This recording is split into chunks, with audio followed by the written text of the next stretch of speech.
Well, I think it's a very historic meeting for many reasons. A, it's first breaking the ice between India and China after 7 years of, deadlock. And then I think this is a very good initiative for a trust building measures. I mean, building measures between the trust building measure between the two countries.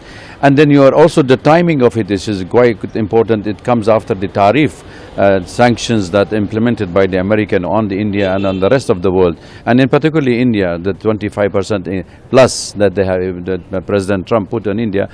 And thirdly, the security environment as such is very dangerous. So I think there are lots of challenges facing the SCO, and there is the three main leaders, the Troika, that can play a major role. India, China and also Russia can make a change in reshaping the new world order.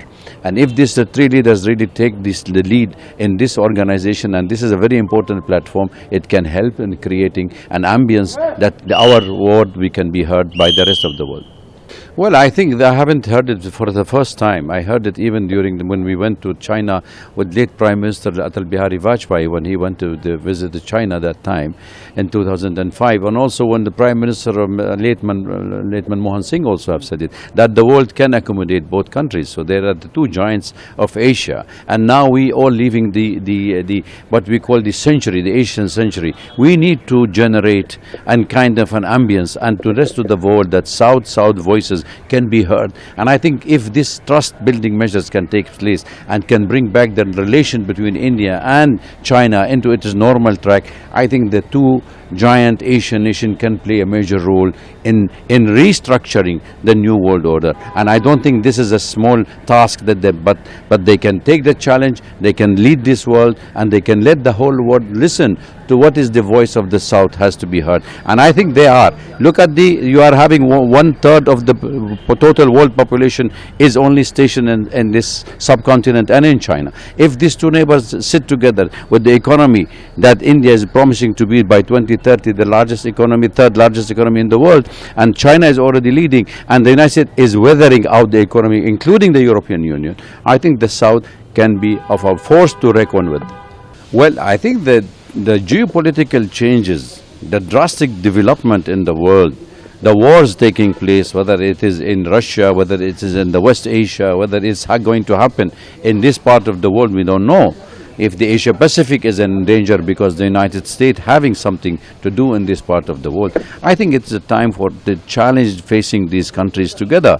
They can reshape, as I said, and the security environment has to be created. Remember, this is a security organization has been created to make it more of an, protect themselves and protect the countries and environment in South and Southeast Asian nation. So if this CIS and South Asian countries can come together, including Russia, I think we can see a very strong platform to fight terrorism. And you have only two platforms currently to fight and to let the world hear your voice. One is the BRICS and second is the SCO. And if these two organizations are together, these nations are joined hand, I think there will be a major changes, and the voice of the world can be heard, that these people are able to address their issues, especially in the North and South cooperation, because most of the North countries, they wanted to have a new world order of their own, but nobody talks of a new world order of the South also voices to be heard. So I think these are important, that the three leaders can sit across the table and decide,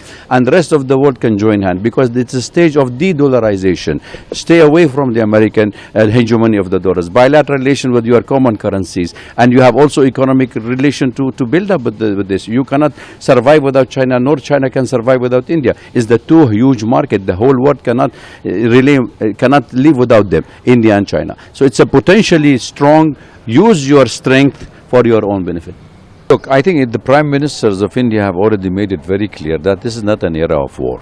And I think the rest of the world have to listen, not only in Ukraine, even in West Asia, even in regional war against Iran by the United States and Israel, and even in this Asia Pacific.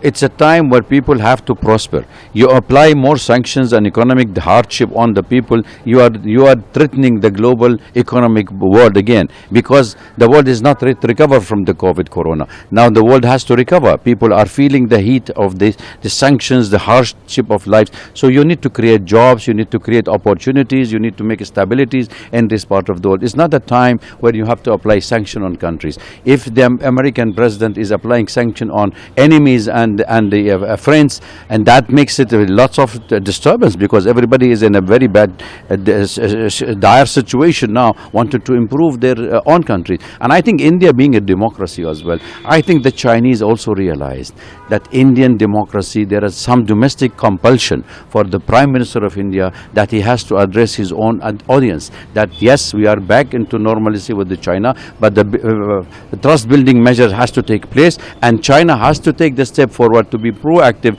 to address Indian concern. And I think if these Indian concerns are constructed, as the Prime Minister, as many of Indian Prime Ministers have said it, economic relation can prosper and political problem can be solved. So let us see how much the leaders, the wisdom of the leaders of Asia can come together to generate and deliver to their own people and to meet the aspiration of their own people.